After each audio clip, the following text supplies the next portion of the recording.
Okay. I'm really organized tonight. No, but Mal is late. Coming in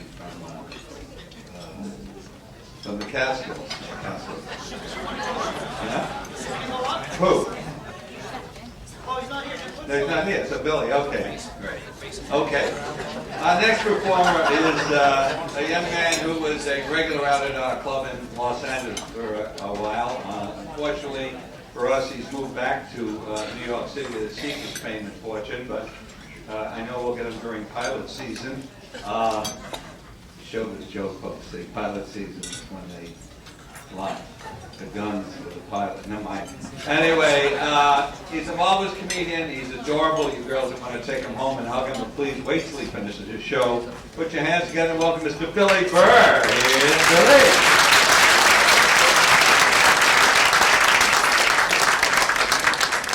Hi, thank you. What's up, everybody? Great. Fucking stenographer over here? This is really freaking me out here. Okay, so let's get this show going, okay, people? We got momentum. Somehow we're gonna stir the comedy matter or something. All right, I don't know what he's doing. All right, I didn't do shit today. Shit. Shit.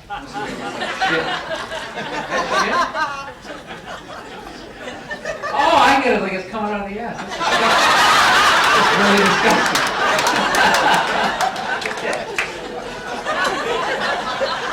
I say so shit.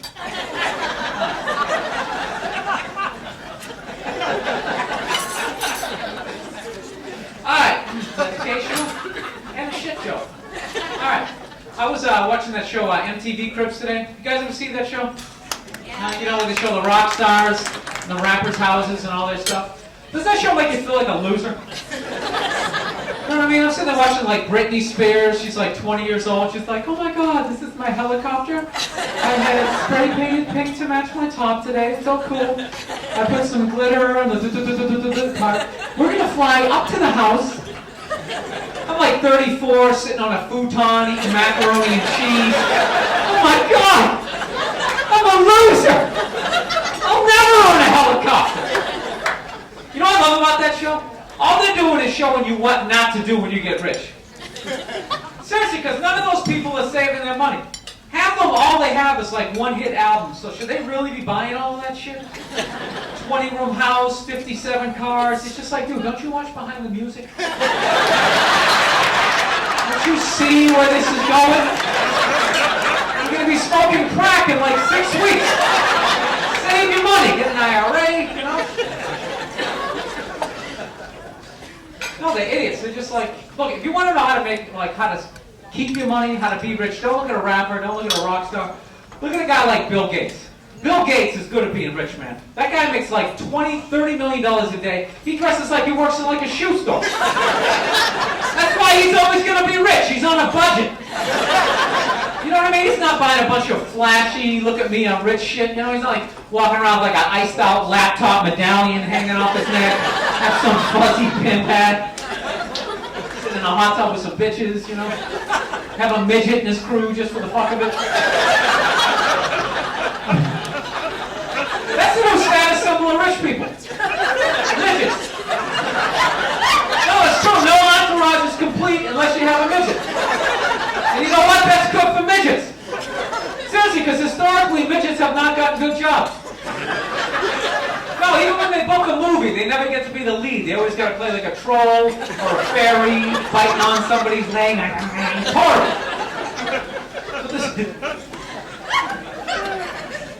I still call them midgets. I know you're supposed to say little people, but I think that sounds worse, don't you? Usually when you switch your name, it's something better. Little people? It's like, you're a little person. Yes, you are. I like midget.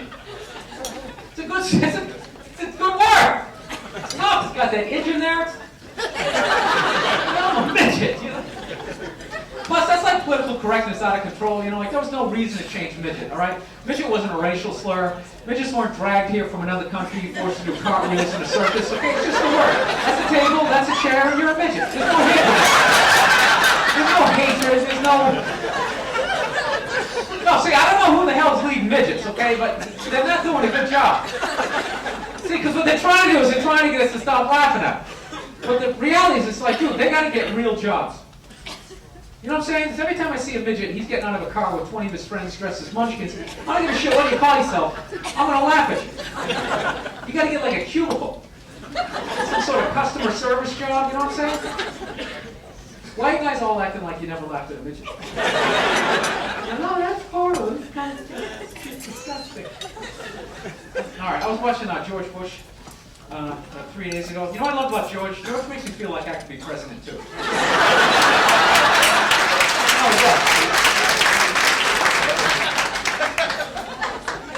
No, he's like the first guy from my reading level, like the first guy from my math class that really despite all of those shortcomings, he just pushed through. You know what I love about him? He can't say the word terror. The guy uses it every speech. He can't say terror. He goes, tear. He goes, America will not stand for tear. Anybody supports tear? You're terrorist. We're going to get you. What kind of president goes, we're going to get you? He's like some redneck they dragged out of like a barbecue, put him in a suit. Dude, if you're going, we're going to get you, you should just be standing there with a couple of bloodhounds just going, go get him, dude! Smell the sheriff, go get him! I'll tell you, you know what I have to realize though? When you go to war, that's the one time when you really have to like appreciate rednecks though. You know why? Because rednecks are like the one group of people that actually like want to go to war. No, they're up for it. They actually, you know, that's like their Super Bowl. They like make a dip and shit. You know what I mean? They really want to go. Everybody else tries to get out of it. Like rich people never go to war. You ask a college kid if he wants to go to war. It's just like, I'm taking a sociology class. I think war is like really stupid. My roommate's like half Afghanis. It's gonna cause some static. Now, you ask a redneck if he wants to go to war, it's just like, hell fucking yeah! I'm ready right now! You just point the direction, buddy, I'm ready to do this shit!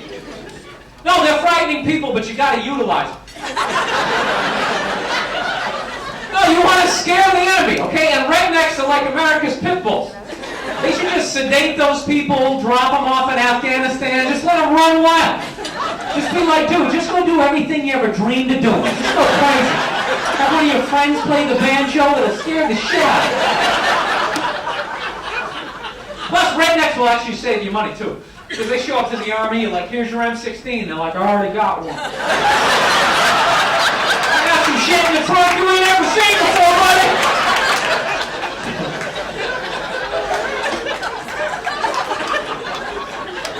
So, anyways, I took the subway over here.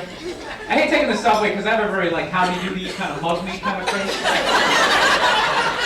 So I was on the train one time, it's a true story, right? Standing on the train, this black guy goes to get on the train, right? And the door's like closed on him. You know that shit happens, like they open and close like almost like dice shop. You look like idiot, they're trying to get like there's like 20 people watching and like nobody helps out, and I was standing like, wow, I think it's gonna cut his arm off.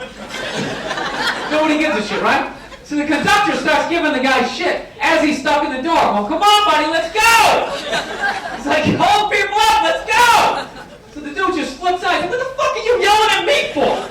He's like, I'm stuck in the door! Then he makes it racial. He's like, what, no white people ever got stuck in these doors? Because I bet he wouldn't say shit to these crack-ass motherfuckers over here! And it was like me and 3 other white dudes sitting there. And he just kept coming back to that point. He's arguing, he's going, I bet he wouldn't say shit to these crack-ass motherfuckers over here. And after like the 3rd or 4th, crack-ass motherfucker, we kind of start like looking at each other like, dude, should we like be getting offended at this point? This is getting ridiculous. I can literally feel the heat from his fingers. He's going, crack-ass motherfucker. Somebody should do something. But you know what? Nobody did shit. We just sat there and took it.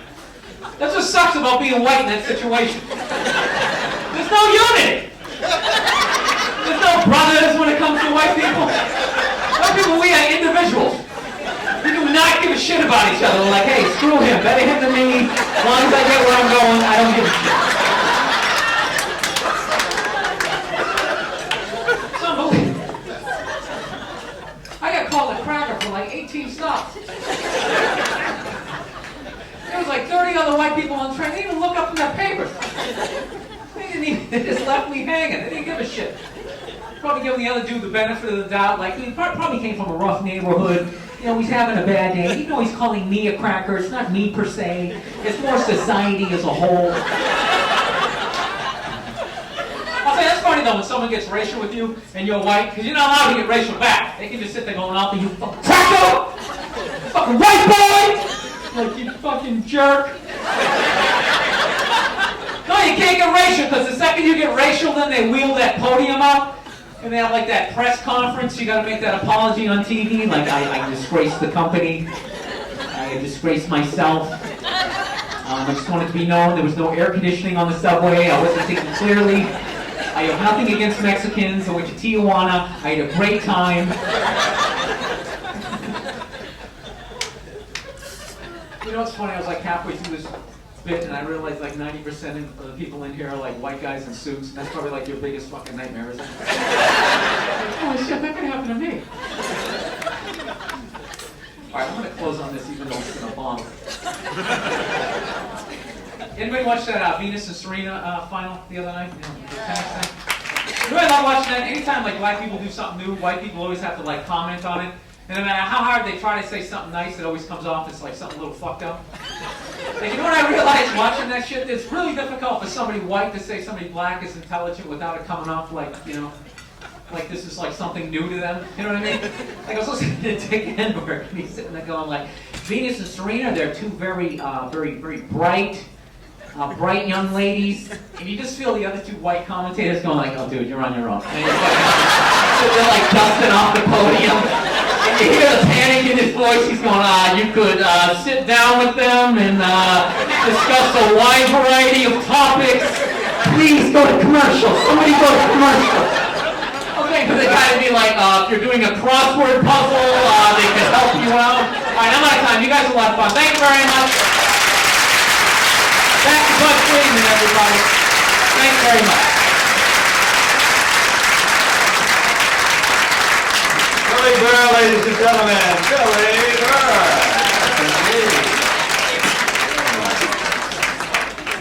Wow, I'm having a good time. I